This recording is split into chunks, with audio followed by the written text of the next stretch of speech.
So, eto na guys,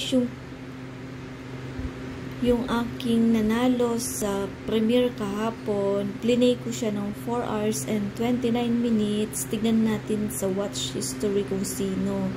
So, eto guys, si Bet Cusin. Ito ang kanyang mga video. Replay live ito guys, 1 hour and 13 minutes. Tapos ito, driving from Bacoor to Cavite. Ito, yung aking mga pinanood sa kanya. Ilang videos po ito. 1, 2, 3, 4, 5, 6, 7, 8, 9, 10, 11, 12. Bali 12 na videos kasama yung kanyang live. So, ayun guys, 4 hours and 29 minutes. So, good luck sa susunod na mananalo sa aking premiere guys. Thank you and sana lagi niyong supportahan si Aling Tindera Vlogs.